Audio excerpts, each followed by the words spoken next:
Hey, what's up guys? Oke guys, di video kali ini gue akan menceritakan seluruh cerita dari film Penance Lane yang dirilis pada tahun 2020. Film ini diawali dengan memperlihatkan sekelompok perampok yang baru saja mencuri uang sejumlah 3 juta dolar. Kelompok itu dipimpin oleh seorang pria bernama Shooter. Lalu Shooter dan rekannya masuk ke dalam rumah kosong di daerah Penance Lane yang sudah terbengkalai selama berpuluh-puluh tahun. Kemudian Shooter menyuruh adiknya yang bernama Bobby untuk menyembunyikan tas yang berisi uang 3 juta dolar di ruang bawah tanah. Setelah Bobby pergi ke ruang bawah tanah, tiba-tiba saja Bobby berteriak histeris. Tak lama kemudian Bobby muncul dalam keadaan yang berdarah-darah akibat lehernya yang terluka parah. Shooter pun menanyakan di mana tas itu berada. Bobby mengatakan bahwa tas itu terjatuh di ruang bawah tanah dikarenakan dirinya yang diserang oleh makhluk aneh. Tiba-tiba saja mereka semua pun diserang oleh makhluk tersebut. Hanya Shooter, satu-satunya orang yang masih hidup, segera berlari menjauhi rumah tersebut.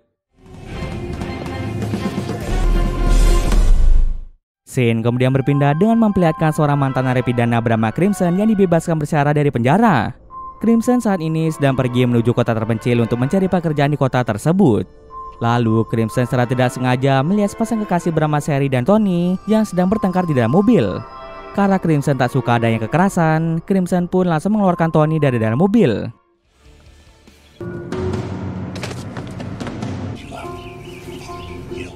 Setelah berhasil menaklukkan Tony, Crimson pergi ke restoran untuk makan siang. Di pintu restoran itu, Tony melihat kertas pengumuman lowongan pekerjaan di daerah Penance Lane. Melihat hal itu, Crimson pun menjadi sangat senang dan dia berniat untuk mengambil pekerjaan tersebut.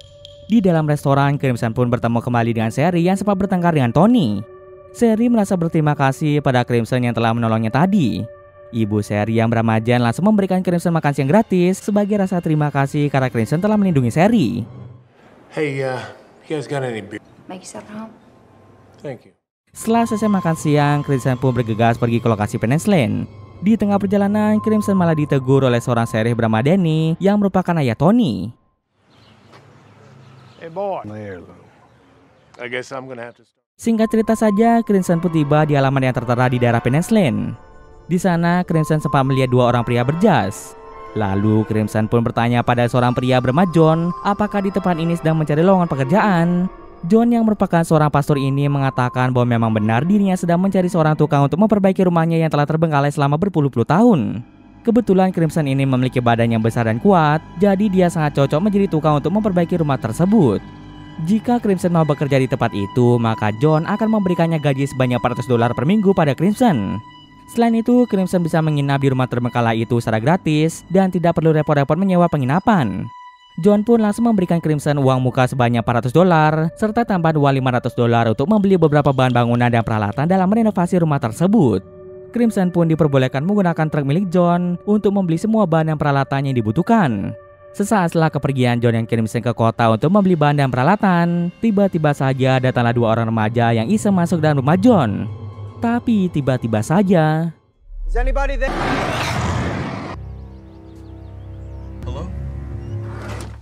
dua remaja itu menghilang secara misterius akibat ditarik oleh sesuatu.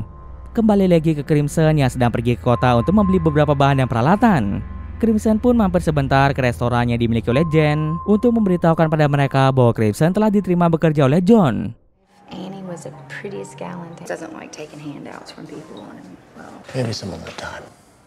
Thanks for this. Setelah selesai mampir, Crimson pun segera kembali untuk melanjutkan pekerjaannya sebagai tukang.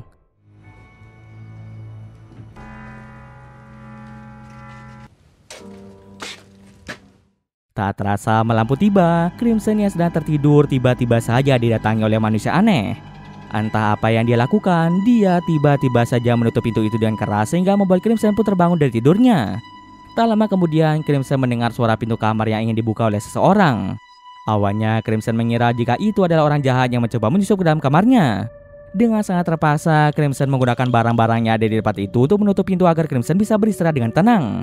Keesokan harinya, Crimson terbangun setelah mendengar suara ketukan pintu yang ternyata dia merupakan Sherry dan Jen. I would have given you a call, but I didn't have your number. Oh, well, the offer's still... Maksud kedatangan mereka ke sana adalah untuk memberikan Crimson sarapan pagi. Selain memberikan sarapan pagi, Sherry dan Jen juga menawarkan Crimson untuk tidur saja di rumah mereka. Tapi ternyata Crimson menolak hal tersebut karena dia tidak ingin merepotkan orang lain. Setelah itu, Crimson pun pergi ke toko senjata untuk membeli beberapa senjata untuk berjaga-jaga jika ada keadaan yang darurat. Tapi pemilik toko tidak mengizinkan Crimson untuk membeli senjata, entah apa alasannya. Dengan terpaksa, Crimson pun menghubungi salah satu temannya yang merupakan geng motor untuk membawakan Crimson senjata. Ternyata Crimson ini dulunya merupakan salah satu anggota geng motor.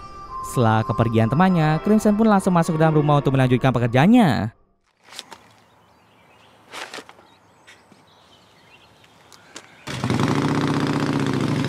Tak terasa hari pun sudah larut malam. Crimson kemudian merasa penasaran dengan pintu yang dikunci rapat-rapat. Crimson mencoba membobol pintu itu, tapi ia tidak menyangka ada pintu besi yang menutup pintu tersebut. Crimson berasumsi bahwa pintu itu kemungkinan besar menuju ruang bawah tanah. Lalu Crimson memilih untuk beristirahat saja. Di tengah malam, Crimson pun terbangun setelah mendengar suara kebisingan di ruang tengah. Ketika dicek, ternyata ada sekelompok remaja yang sedang berpesta dengan meminum minuman keras.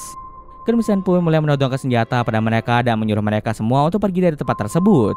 Tapi hal yang tak terduga pun mulai terjadi, di mana ada sekelompok manusia aneh yang muncul dari ruang bawah tanah mencoba menyerang mereka. Dengan sangat mudahnya, sekelompok remaja itu ditangkap oleh manusia aneh, sementara Crimson berusaha melawan para manusia aneh tersebut.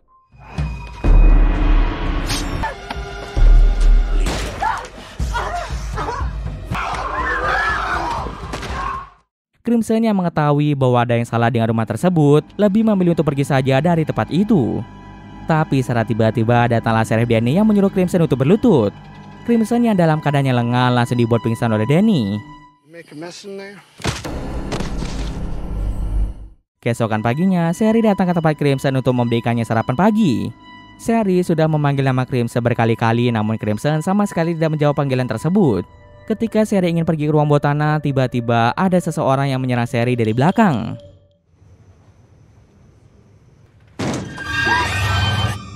Ketika terbangun, Sherry dan Crimson sudah dalam keadaan tangan yang terikat.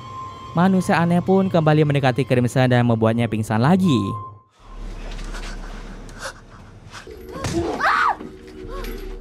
Ketika tersadar dari pingsannya, Crimson sudah berada di kasur operasi dan terungkaplah dalam dibalik aksi penculikan itu yang ternyata adalah John.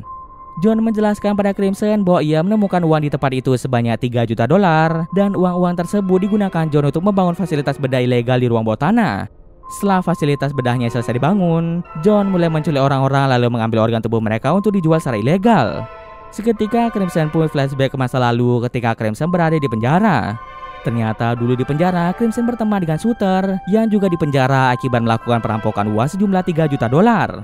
Karena Crimson akan bebas bersyarat, Shooter meminta Crimson untuk pergi ke sebuah daerah bernama Penesland untuk mencari uang $3 juta yang ia sembunyikan di ruang bawah tanah. Dan itulah alasan sebenarnya mengapa Crimson datang ke tempat tersebut. Karena sudah merasa muak dengan perbincangan yang mereka lakukan, Crimson pun memberontak dan berusaha membuka rantai yang mengikat kaki dan tangannya. Desperate residents, we do manage to make it work. You see, my clientele for this particular. When I heard of how you fought off one of Danny.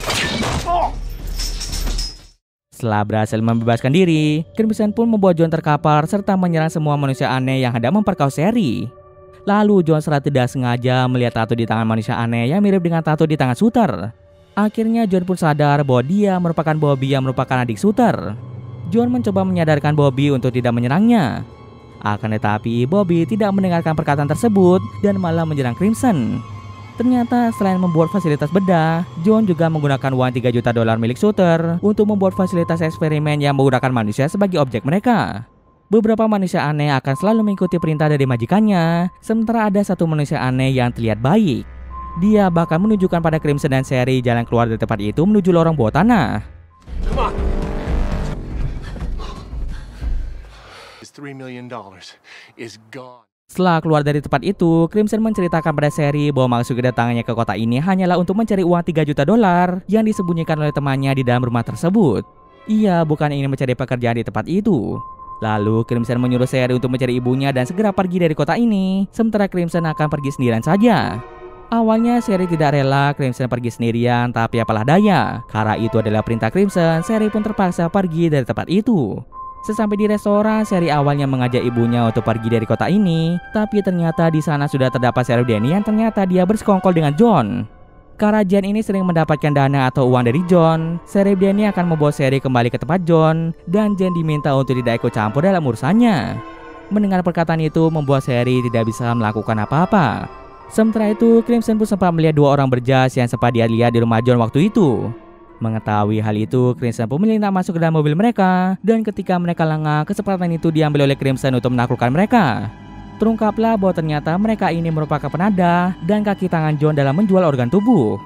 Di bagasi mobil juga terdapat tas yang berisikan banyak sekali uang. Crimson kemudian memasak pria jas itu untuk memberitahukan nama asli, nomor telepon dari John, dan apa yang akan dilakukan oleh John. Pria berjas itu mengatakan bahwa John berencana menculik Sherry untuk diambil organ tubuhnya. Mendengar hal itu, Crimson pun tidak ingin Sherry meninggal. Dengan cepat, Crimson kembali ke markas John karena ia memiliki firasat bahwa Sherry telah ditangkap lagi. Untungnya, Crimson datang tepat pada waktunya dan berhasil menyelamatkan Sherry. 15 verse 13. There is no... Setelah membebaskan Sherry, Crimson meminta Sherry untuk pergi dari tempat ini secepatnya, sementara Crimson akan memberikan pelajaran pada mereka semua yang ada di sana. Karena keadaan malah semakin kacau, Sheriff Danny menghubungi anaknya yaitu Tony dan menyuruh Tony untuk mengumpulkan massa di depan rumah John agar Crimson tidak bisa kabur begitu saja. Ternyata orang-orang di kota telah mengetahui fasilitas ilegal buatan John, dan ternyata warga kota juga sering mendapatkan saluran dana berkat penjualan organ tersebut. Singkat cerita saja, Crimson pun berhasil membunuh beberapa manusia aneh.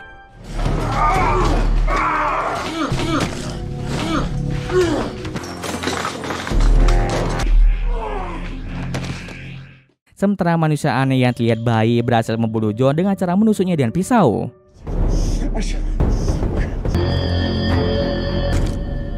Sepertinya si wanita aneh tersebut merupakan eksperimen yang gagal, di mana si wanita masih memiliki pikiran dan hati nurani, sementara manusia lainnya otaknya sudah rusak dan hanya bisa mendengarkan perintah yang dikatakan oleh John saja.